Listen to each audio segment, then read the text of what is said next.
नमस्ते भाइयों बहनों, मैं विपिन कुमार शिवहरे सच का राही चैनल में आपका हार्दिक स्वागत वंदन करता हूं।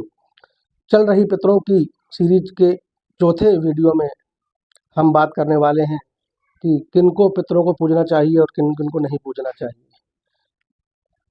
मेरा जवाब है सभी को पितरों को पूजना चाहिए। इसके पीछे बहुत बड़ा लॉजिक है। मैं आपको एक कहानी के माध्यम से बात को समझाना चाहूँगा। कहानी है, हमें समझाने के लिए कहानी बहुत ही अच्छा माध्यम हुआ करती हैं। इसके माध्यम से बातें बहुत जल्दी समझ में आती हैं। कहानी है कि एक शहर में एक संत हुआ करते थे। उनकी डायरेक्ट भगवान से बातें हुआ करती थी। तो चर्चे थे पूरे शहर में उनके। एक बहुत अमीर व्यक्ति हुआ करता था। संत से जब उनकी मुलाकात हुई तो उन्होंने कहा कि आपकी तो भगवान से बातें हुआ करती हैं, मेरी एक बात भगवान तक पहुंचाइए कि मुझे इतना सारा धन क्यों देते हो, मैं संभालते संभालते थक जाता हूँ। भगवान से कहना कि मुझे धन कम दिया करें। संत ने कहा ठीक है। संत आगे बढ़े। आगे उनको एक परेशान गरीब व्यक्ति मिला। उसने भी चर्चे सुन रखे थे। उसने भी अपना सवाल रख दिया कि भगवान से कहना मुझे धन क्यों नहीं देते हो, मेरे पास इस बात की कमी है, मेरे पास उस बात की कमी है। संत ने कहा ठीक है, तुम्हारी बात भी भगवान से कह दूंगा। संत की मुलाकात होती है भगवान से और भगवान से उन्होंने दोनों प्रश्न रख दिए, अमीर के भी गरीब के भी। तो भगवान ने दोनों का सॉल्यूशन बता दिया और संत लौट आए। अमीर व्यक्ति के पास गए। अमीर व्यक्ति ने कहा कि भगवान ने क्या कहा, क्या मेरी इच्छा पूरी करेंगे? तो भगवान ने कहा, संत ने कहा कि भगवान ऐसा बोले हैं कि आप बहुत ज़्यादा शुक्राना करते हो, बहुत ज़्यादा धन्यवाद देते हो। मैं अगर 10 रुपये का फ़ायदा भी पहुंचाता हूं तो तुम तुरंत धन्यवाद दे देते हो। मैं ज़रा सा सुख पहुंचाता हूं तुम्हारे जीवन में, तुम तुरंत धन्यवाद दे देते हो। मैं 100 रुपये की इनकम दे दूं तो भी खुश, हज़ारों लाखों की दे दूं तो भी तुरंत आप धन्यवाद देते हो। आप ये धन्यवाद देना बंद कर दो, मैं भी थक गया हूँ तुम्हारे धन्यवाद से। आप धन्यवाद देना बंद कर दोगे, मैं धन देना बंद कर दूंगा। आगे गए। वहाँ पर गरीब व्यक्ति ने भी अपना जवाब मांगा। तो गरीब व्यक्ति बोलता है कि भगवान ने जरूर मेरी समस्या का हल दिया ही होगा, बताओ संत जी जल्दी से, मेरे कान तरस रहे हैं सुनने के लिए। संत बोले कि भगवान ने बोला है कि उस व्यक्ति से कहना कि तेरे जीवन में कमियां तो हैं, लेकिन जो जो मैंने तुझे पहले दे चुका हूँ उसका तू धन्यवाद नहीं करता, कभी मेरा शुक्राना नहीं करता। तू मेरी दी हुई आंखों से सुंदर सुंदर नज़ारे देखता है, मेरे दिए कानों से अच्छी अच्छी बातें सुनता है, संगीत सुनता है मेरा बनाया हुआ, और तू शरीर से हष्ट पुष्ट है। मैंने तुझे दिमाग दिया है, तू उन दिमागों से यूनिक आइडियाज़ खोज करके भी धन कमा सकता है। मैंने तुझे क्या नहीं दिया उसका तूने आज तक धन्यवाद नहीं किया, और तू आशा रखता है कि तुझे और भी कुछ दे दूं। तू इसीलिए परेशान है क्योंकि तू दी हुई चीज़ का धन्यवाद नहीं करता है, तू किसी का एहसान नहीं मानता है। तो कहानी का सार ये है मेरे भाइयों बहनों कि हम शुक्राना करना भूल जाते हैं, हम उस परमपिता परमात्मा का धन्यवाद देना भूल जाते हैं। अब बात चल रही है पितरों की, विषय है पितरों का। तो साधु भाइयों, संत भाइयों, जरा गौर से सुनना। बात क्या है, हमारे जीवन में यही चल रहा है। हम ईश्वर का धन्यवाद तो देते हैं, ईश्वर की पूजा तो करते हैं, आत्मा की उपासना करते हैं क्योंकि वो परमात्मा का अंश है। क्योंकि आत्मा परमात्मा का अंश है और आत्मा परमात्मा से जुड़ना चाहती है। तो हम आत्मा होकर के परमात्मा से जुड़ना चाहते हैं, इसलिए उसकी उपासना करते हैं। क्योंकि आत्मा परमात्मा की है, अंत में परमात्मा से जाकर मिल जाना है। लेकिन आप ये भूल जाते हैं कि शरीर पितरों का है।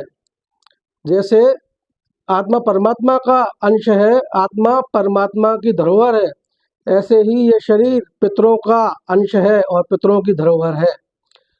तो मेरे भाइयों, हम ये ना भूलें कि जो एहसान उन्होंने हम पे किया है उस एहसान को हम चुकाना भूल जाएं, उसका धन्यवाद देना भूल जाएं, और उल्टे उनको कोसें कि वो हमारे लिए कुछ नहीं कर गए, हम आज भी गरीब बने हुए हैं, परेशान बने हुए हैं।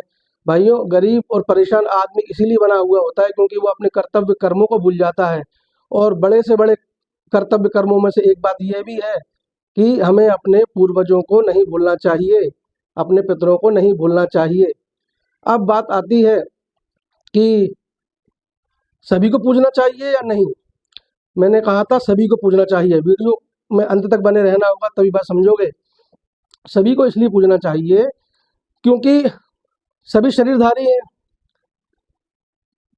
जो हमारा शरीर बना हुआ है, सभी जानते हैं कि 5 तत्वों से बना हुआ है, और ये 5 तत्व आए कहाँ से? पितरों से ही आए हैं। पितरों के द्वारा ही तो ये शरीर बना है। अच्छा, केवल पिता के द्वारा बना है या माँ के द्वारा भी बना है? इसमें आधा भाग पिता का है और आधा भाग माँ का है।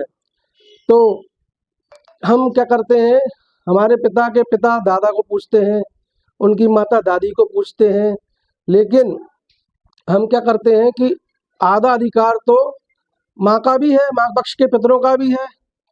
ये महत्वपूर्ण बात है। माँ की माँ नानी जी, नानी की माँ परनानी जी, शरीर तो आधा माता पक्ष के पितरों का भी है और आधा पिता पक्ष के पितरों का भी है। तो हम ऐसा तो गलती नहीं कर रहे कि हम केवल पितरों को पूज रहे हैं, केवल पितृपक्ष में जो पिता पक्ष के पितर हैं उनको पूज रहे हैं और माता पक्ष के पितरों को नहीं पूज रहे हैं। हम ऐसी गलती ना करें। हमको दोनों पक्ष के पितरों को याद करना है, उनको भोग देना है, और उनको कैसे मजबूत करना है, कैसे भोग देना है, वो जानकारी अन्य वीडियो में मेरे हैं, आप देख सकते हैं। और आगे भी आपको बता दूंगा व्हाट्सएप के माध्यम से भी, और बाकी मेरी जो अन्य सोशल मीडिया के लिंक है इसी डिस्क्रिप्शन में आपको मिल जाएंगी। तो मैं ये कहना चाहता हूँ कि सभी को पूजना है। अच्छा, बड़े भाई को पूजना है या छोटे भाई को पूजना है या मझले भाई को पूजना है? सभी को पूजना है। पूछो क्यों? क्योंकि शरीर तो सबने ले रखा है पितरों का। अधिकार से ज़्यादा कर्तव्य महत्वपूर्ण होते हैं। तो अगर बराबर से शरीर लिया है और पिता की संपत्ति में आप बराबर से अधिकार रखते हो, तो कर्तव्यों में भी आपको बराबर से अपने कर्तव्य निभाने होंगे। कोई छोटा भाई ये ना सोचे कि बड़ा भाई पानी दे रहा है, बड़ा भाई उनको पूज रहा है, उनके प्रति अमावस भोग वगैरह जो भी ये करते हैं वो कर रहे हैं, मैं ना करूं। यही गलती हम कर रहे हैं, यही गलती हो रही है। अब आप कहेंगे कि हमें जैसा ही बताया गया है हम क्या करें? तो मेरे भाइयों, बात ऐसी है कि विदेशी आक्रमणकारी जब आए तो उन्होंने हमारे देश की जो संस्कृति थी, जो किताबों में संस्कृति बंद थी, उन किताबों को नष्ट किया, जला दिया, और अपने हिसाब से मनगढ़ंत ग्रंथ लिखवा दिए गए। उसमें हकीकत बातें छुपा दी गई और अपने स्वार्थ के लिए कुछ बातें लिख दी गई। कुछ बातें सही भी हैं और कुछ बातें उसमें गलत भी हैं। तो हमें अपने बुद्धि विवेक का इस्तेमाल करना है, हमें समझना है, लॉजिक समझना है, तर्क से हमको समझना है कि क्या बात सही होना चाहिए और क्या बात गलत होनी चाहिए। क्या होता है, किसी व्यक्ति को परास्त करने के लिए उसे कमज़ोर किया जाता है, और व्यक्ति कमज़ोर तब होता है जब उसे उसकी इतिहास से तोड़ दिया जाए, उसकी संस्कृति से उसको पदभ्रष्ट कर दिया जाए। तो ऐसा ही हुआ था भारत में। विदेशी आक्रमणकारियों ने सच्ची बातें, अच्छी बातें, जिनसे हमको पावर मिलती है, जिनसे हमको ताकत मिलती है, जिससे हमारा मनोबल बढ़ा हुआ होता है, उन चीज़ को ख़त्म करने के लिए, हमारे मनोबल को तोड़ने के लिए हमें सही ज्ञान से भटका दिया गया, और अनुचित ज्ञान, उनके स्वार्थ को पूर्ति करने वाला ज्ञान हमको थमा दिया गया। तो हमें अपनी बुद्धि विवेक का इस्तेमाल करना है। लेकिन जो परमपिता परमात्मा बैठा हुआ है ना, वो सब कुछ देखता है, सब कुछ जानता है, सबके कर्मों को देखने वाला है। वो किसी न किसी माध्यम से हमें सच्चाई से अवगत करा ही देता है। कभी किसी संत को भेज देता है, कभी किसी संत को भेज देता है। जैसे सबका मालिक एक का संदेश देने वाले साईं बाबा को भेजा था। समय समय पर संत आते हैं और हमें मार्ग दिखा के चले जाते हैं।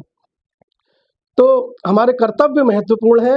अगर जीवन में सुखी होना है तो दोनों पक्षों के, भूलना नहीं, दोनों पक्षों के, नानी पक्ष के पितर और नाना पक्ष के पितर, सॉरी, नाना नानी के पितर तो एक ही बात हो गई, दादी दादा पक्ष के पितर और नानी नाना पक्ष के पितर, इन सबको हमको मनाना है। कोई विशेष बड़ी मेहनत नहीं है, छोटा सा उपाय है। आगे के वीडियो में बता दूंगा कैसे मनाना है, कैसे करना है, फिर देखना जीवन में आनंद। आपको जीवन में आनंद ना आए तो कहना ये मेरी गारंटी है। आप करके देखें, यही सत्य ज्ञान है जो हमसे छुपाया गया था। छोटे भाई को भी अपने पितरों को पानी देना है, मझले भाई को भी पितरों को पानी देना है, बड़े भाई को तो देना ही देना है। तो छोटा भाई इस गलतफहमी में ना जिए कि भाई कर रहा है बड़ा तो मेरे काम बन जाएंगे। सबसे जुड़ना है, सबको जुड़ना है, केवल जुड़ना है, भावना करना है, उनको याद करना है, प्रेम करना है, सत्कार देना है और ज़्यादा विशेष कुछ नहीं करना है। तो चलो छोटी छोटी सी विधि बता देता हूँ। एक नारियल लेके आइए, उस पर कलावा या सफ़ेद रंग का जो सूत आता है उसको लपेट के उनको नानी पक्ष के पितरों को बिठा दीजिए अपने पूजन स्थान में ही, और दादा पक्ष के पितरों को बिठा दीजिए अगर जिसने नहीं बिठाए हो। बस उनको पूजन करते समय अगरबत्ती से लगाते समय, धूप दीप करते समय याद कर लेना है, थोड़ा सा जल छिड़क देना है उनके नाम का, थोड़े से चावल छिड़क देने हैं उनके नाम के, स्वदा देवी का आह्वान कर देना है कि स्वदा देवी हमारे पितरों को तृप्त करिए, दोनों पक्ष के पितरों को तृप्त करिए, जिससे कि वो अनुकूल हो, मजबूत हो और नकारात्मक शक्तियों से हमारी रक्षा कर पाए और हमारे घर को सुख समृद्धि का आशीर्वाद दे पाए। परमपिता परमात्मा से हमारे लिए प्रार्थना करके हम लोगों को और अधिक समृद्ध बनाते चले जाएं, ऐसी कामनाएं मन में की जाती हैं और ये फलती हैं और ये काम करती हैं। मेरा खुद का अनुभव है इसलिए बता रहा हूँ। मैं पहले भी कह चुका हूँ, मेरा उद्देश्य बिल्कुल भी अंधविश्वास फैलाना नहीं है। मैं सच का राही चैनल पे केवल सच ही प्रस्तुत करूँगा, मैं बार बार आपसे कह रहा हूँ। तो मेरी बात पर विश्वास हो तो मुझसे जुड़िए। देखिए कर्तव्य वाली बात आ रही है, तो हमें पितरों से शरीर मिला, पितरों का धन्यवाद करना है। आत्मा परमात्मा से मिली, परमात्मा का भी धन्यवाद करना है। और जिन गुरु के माध्यम से, जिन वक्ता के माध्यम से हमें ज्ञान की बात मिली है, जिससे हमें लाभ होने वाला है या लाभ होगा, उसका भी शुक्राना बनता है। तो गुरु को जो दक्षिणा देने का के पीछे यही लॉजिक है, यही बात है कि हमें सबका शुक्राना करते रहना है, सबका धन्यवाद देना है, जिससे भी मिला उसको बदले में दक्षिणा स्वरूप कुछ भी देते रहना है। यही मैं आपसे भी आशा करूँगा कि आप अगर मुझसे जुड़े रहना चाहते हैं, मेरी बातों में आपको सच्चाई लगती है, तो मैं सच का राही चैनल को आप सब्सक्राइब करके मुझसे जुड़िए, जिससे आगे भी मैं आपको अपने जीवन के अनुभव साझा कर पाऊँ, आपको बता सकूँ और फिर आप उन अनुभवों का लाभ उठाते हुए आप भी आगे बढ़ें, पूरा देश आगे बढ़े, पूरा विश्व आगे बढ़े, यही मेरी शुभकामना है। और जैसा कि मैं हर बार कहता हूँ, परमपिता परमात्मा का तो उद्देश्य ही है कि मेरे बच्चे सुखी रहें, समृद्ध रहें, उसके लिए हमें अपने पितरों को मनाना है। तो अगले वीडियो मिलते हैं साथियों, अगले नए टॉपिक के साथ। तब तक के लिए पिछली वीडियो से और इस वीडियो से जो अनुभव साझा किए हैं उसका लाभ उठाइए और फिर मुझे बताइए कि आपको क्या क्या लाभ हुए, और अन्य जो प्रश्न बन रहे हैं उसका उत्तर आप मुझसे पाइए। जय माता दी, जय पितृदेव।